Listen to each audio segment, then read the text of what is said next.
I find him.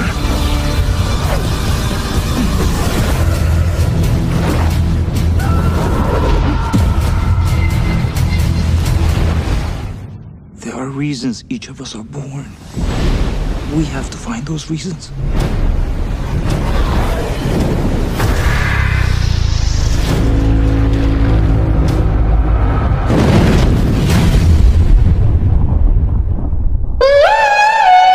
Hai guys, jumpa lagi nih dengan saya.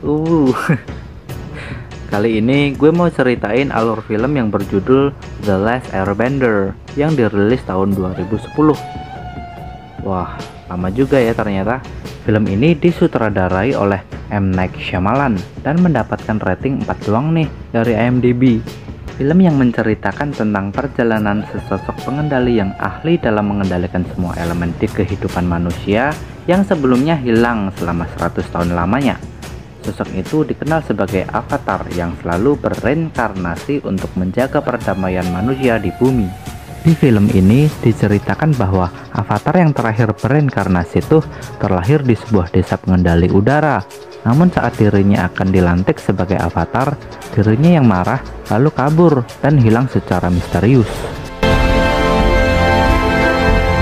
Nah loh, kok bisa hilang? Penasaran kan? Yaudah, skuilah gue ceritain.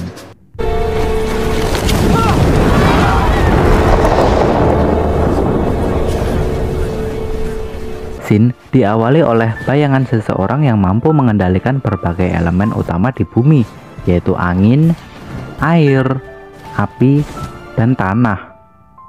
Sekitar 100 tahun yang lalu, dunia begitu damai. 4 negara utama hidup berdampingan dalam harmoni. Kehormatan besar diberikan kepada mereka yang mampu mengendalikan elemen mereka masing-masing. Hanya Avatar, satu-satunya orang yang mampu mengendalikan keempat elemen itu. Dia juga mampu berkomunikasi dalam dunia roh.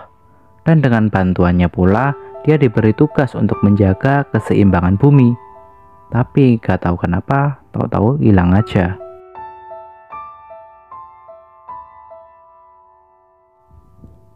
Pagi hari di suatu kutub, seorang gadis bernama Katara sedang belajar mengendalikan elemen air bersama abangnya yang bernama Sokka.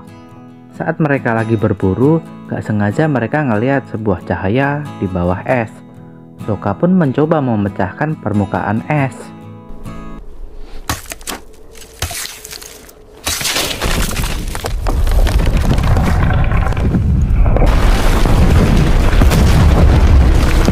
Dan Katara yang semakin penasaran berusaha memecahkan gumpalan es itu. Namun saat pecah, dirinya langsung terpental dan bola itu memancarkan cahaya ke langit. Saat dilihat, mereka menemukan seorang bocah gundul dan hewan aneh tapi raksasa. Melihat keadaannya yang lemas, mereka membawanya ke desa mereka. Dan setelah pulih, bocah itu bercerita kalau kemarin dia tuh kabur dari desanya karena marah. Saat kepergiannya itu, dia malah terjebak badai sehingga dirinya terperangkap di lautan. Dia mengucapkan terima kasih karena dah diselamatin. Sekarang dia pun ingin pulang karena dah gak merasa marah lagi. Di saat yang sama, pasukan dari negara api datang ke situ karena tadi dia ngelihat cahaya aneh di atas langit. Seorang pemimpin memerintahkan pasukannya untuk menggeledah setiap rumah dan memaksa untuk mengeluarkan tetua di desa mereka. Ya, dia adalah Pangeran Zuko, putra calon penerus raja dari negara api. Saat lagi sweeping, mereka nemuin tuh bocah yang diselamatin tadi. Dan karena dia punya tato yang aneh, dia pun digelandang ke kapal. Katara yang merasa kalau bocah itu adalah tanggung jawab mereka, dia pun ingin nyelamatin bocah itu. Dan mereka terkejut nih sama hewan gede yang ternyata bisa terbang. Saat mau OTW, mereka pamit tuh ke nenek dan di sana mereka diceritain kalau dulu tuh seharusnya Avatar bereinkarnasi dan terlahir sebagai pengendali angin. Tapi hal aneh terjadi dan gak tahu mengapa dirinya menghilang. Nenek juga ngejelasin soal tato aneh bocah itu, lalu mempercayai kalau dia tuh kayaknya seorang avatar deh, sehingga mereka diminta untuk nyelamatin bocah itu. Saat di kapal, si bocah tadi dikasih tes tuh sama Pak D-nya Pangeran Zuko. Bukan tes lisan atau tes kayak bikin SIM di WKW kalian ya besti. Tes yang diberikan tuh berupa lilin yang dinyalain. Udah sendiri dong apinya. Awas api! Trauma gue. Air itu langsung merapat guys. Dan yang terakhir dikasih batu. Kira mules batu. Batu yang rebahan tadi ini jadi berdiri dong. Airbender. Ngelihat hal itu, para pengawas tes pun berkesimpulan kalau dia tuh bisa ngendaliin angin. Tapi saat mau ditawan, dia kabur tuh dengan kemampuan anginnya. Wush, mufat.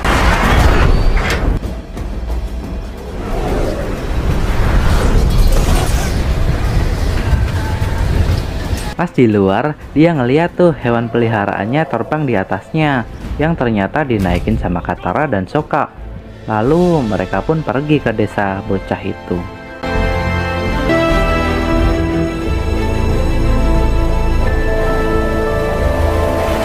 Saat dah sampai di sana, mereka baru kenalan tuh. Ternyata bocah itu namanya Aang dan ngomong kalau di desanya tuh banyak banget biksu pengendali angin. Saat lagi jalan, Aang disamperin sama hewan kombinasi kelelawar dan monyet. Hewan itu diberi nama Momo, dan yang gede tadi adalah Appa. Katara yang bingung pun bilang kalau hewan-hewan itu seharusnya dah punah sahabat yang lalu. Tapi Aang gak percaya. Buktinya ini masih ada. Aang yang terus nyariin para biksu dan teman-temannya pun akhirnya percaya kalau kaum di desanya tuh udah dibantai sejak lama sama pasukan negara api yang gak ingin ada lagi avatar di dunia ini.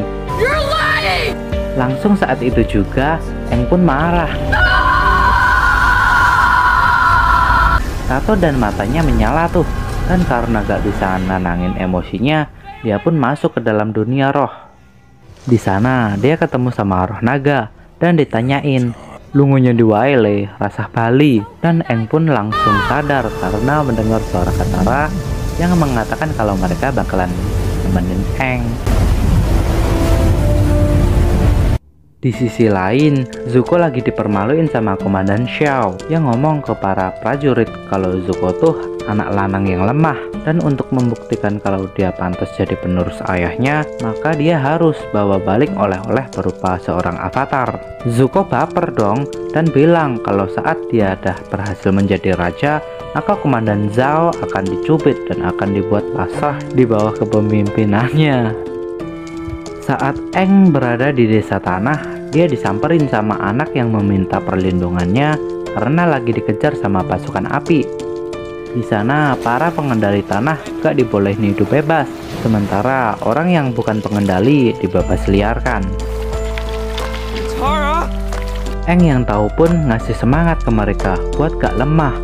Kan mereka tuh pengendali tanah, yang mana elemen itu selalu ada di bawah kaki mereka. Dan ngaku nih kalau dia tuh avatar zaman now. Pasukan api pun ngeremehin dong, kan avatar tuh dah hilang seabad. Tapi kok yang ngomong ini masih bocil. Lalu Aang pun membuktikan kalau dia adalah pengendali angin.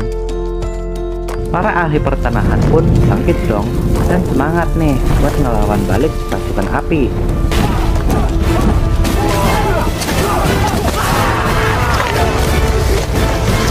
Para pasukan api pun kocar kacir dong, hingga karena senang, para ahli tanah pun memberikan peninggalan-peninggalan avatar sebelum Aang.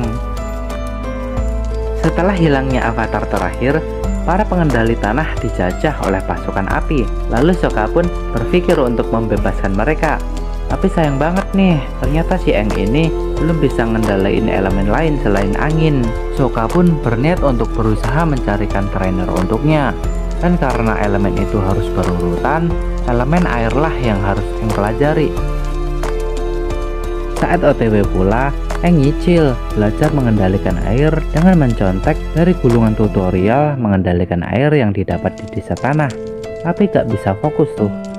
Saat itu, Sokka tahu nih kalau Zuko tuh kayaknya ngikutin mereka. Dan di sisi lain, Raja Api mengeluarkan gulungan yang berisi tentang roh laut dan roh bulan yang menjelma menjadi seekor ikan.